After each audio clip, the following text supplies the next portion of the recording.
मैं Shashank Sharma GT news में आपका हार्दिक स्वागत करता हूं। अगर मन में हो विश्वास तो पूरी होती है मन की आस, ऐसा कहना है कुमारी शिवरांजलि तिवारी जी का। आप धीरेन्द्र शास्त्री जी से विवाह करने की इच्छा मन में लेकर जा रही हैं, इस बात में कितनी सच्चाई है? देखिए, इसकी जो सच्चाई है वो तो हमारे पूज्य महाराज श्री प्राणनाथ करुणानिधान अंतर्यामी महाराज जी तो सब जानते ही हैं।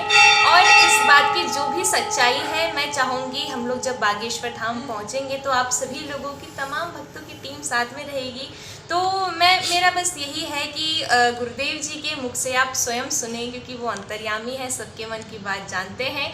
तो मुझे ऐसा लगता है कि जब सबकी मन की बात जानते हैं तो मेरे मन में जो भी संकल्प है या जो भी मेरी मनोकामना है वो पहचान ही गए होंगे। तो मैं चाहूँगी कि ये गुरुदेव जी स्वयं बताएं। और जो जैसे कि मैंने बताया कि जो अभी विवाह को लेके जो चर्चे चल रहे हैं, तो मैं तो हर न्यूज़ चैनल में बताते आ रही हूँ, मैं देख रही हूँ सोशल मीडिया में बहुत ज़्यादा ट्रोलिंग हो रही है। खैर, हनुमान जी की कृपा से सब कुछ ठीक ही है। अगर मैंने ये कहा था कि अगर आगे चल के विवाह हो भी जाएगा तो उसमें कोई बहुत बड़ी आश्चर्य की बात नहीं होगी, क्योंकि जैसे कि मैं भी जगत गुरु शंकराचार्य स्वामी स्वरूपानंद जी महाराज जी के परिवार से ही हूँ और शांडिल्य गोत्री हूँ, ब्राह्मण हूँ। पूज्य हमारे महाराज श्री भी गर्ग गोत्रीय हैं और ब्राह्मण परिवार से हैं, सनातन का प्रचार कर रहे हैं। तो मैंने ये कहा था कि अगर आगे जाके ऐसा कुछ हो भी जाए तो कुछ होना नहीं है। और वैसे भी तो आप सभी लोग जानते हैं, हमारे सनातन धर्म में विवाह से या कोई भी ऐसी कुछ अगर बड़ी बात होती है तो उसका निर्णय हमारे माता पिता और गुरुदेव ही लेते हैं। तो फिर हम ये सब तय करने वाले होते कौन हैं? आगे हमारे बालाजी महाराज की कृपा, हनुमान जी महाराज की कृपा। शिवरांजलि तिवारी जी भारत की मशहूर भजन गायिका व कथावाचक हैं, जिन्होंने मात्र 20 साल की आयु में उन्होंने अपनी कथा और भजनों से लोकप्रियता हासिल की है। वो वाकई में काबिले तारीफ है। शिवरांजलि तिवारी को सुरों की कोकिला के दर्जे से भी नवाजा गया है। कोई संदेश देना चाहती हैं? अवश्य देना चाहूँगी। एक राम कथा में एक प्रसंग आता है, जैसे कि मैं राम कथा करती ही रहती हूँ, तो उसमें एक प्रसंग आता है कि जब भगवान श्री राम जी लंका विजय करने जा रहे थे, तो जब राम सेतु का निर्माण किया जा रहा था, तब बड़े बड़े वानर, रीछ सभी भगवान श्री राम जी के चरणों की सेवा में लगे हुए थे। और एक छोटी सी नन्ही सी गिलहरी के मन में भी उस समय एक विचार आया।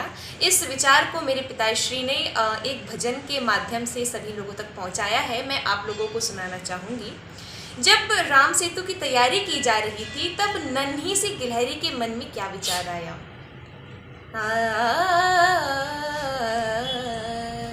देख वानरों की सेवा अपार, मेरे मन में उठे ये विचार। देख वानरों की सेवा अपार, मेरे मन में उठे ये विचार। मैं तो पत्थर उठाए नहीं पाई, तो बालू ले आई। मैं तो पत्थर उठाए नहीं पाई, तो बालू ले आई। शिवरंजनी सेवा ना भूले रघुराई, युगो युगो कथा तेरी जाएगी सुनाई।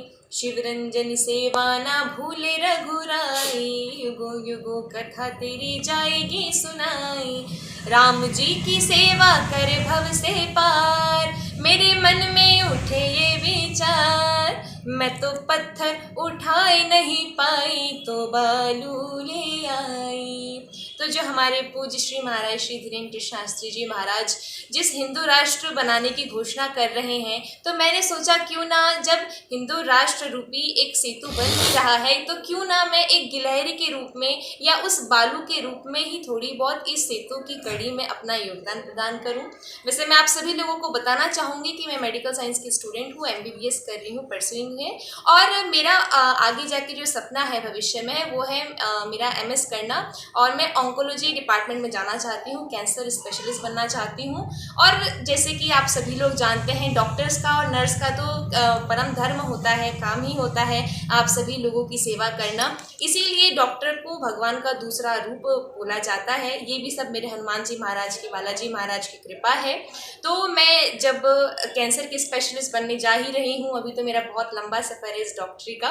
तो मैं चाहूँगी कि बागेश्वर धाम सरकार में जो घोषणा कर चुके हैं गुरुदेव जी कि हॉस्पिटल बनेगा कैंसर का, तो मैं चाहूँगी कि मैं वहाँ पर शिवरांजलि जी ने माता पार्वती की तरह अपना मनचाहा वर पाने के लिए घोर तप करने का संकल्प लिया है। आपको बताते चले कि बागेश्वर धाम के पंडित धीरेन्द्र शास्त्री को उन्होंने अपना आराध्य माना है और उन्हीं को पाने के लिए मां गंगा को साक्षी मानकर गंगोत्री से गंगा जल लेकर पैदल बागेश्वर धाम लगभग 1100 किलोमीटर की पदयात्रा कर रही हैं। क्या धीरेन्द्र कृष्ण शास्त्री जी सनातन धर्म को प्रत्यक्ष मानकर कुमारी शिवरांजलि तिवारी के भाव और प्रेम का सम्मान करेंगे? अब शिवरांजलि तिवारी जी की यात्रा पूर्ण होने पर क्या मोड़ लेती है, ये तो आने वाला वक्त ही बताएगा। बरेली से जय देवल की रिपोर्ट। आप हमारे साथ बने रहें और देखते रहें GT न्यूज़, सच्चाई हर कीमत पर।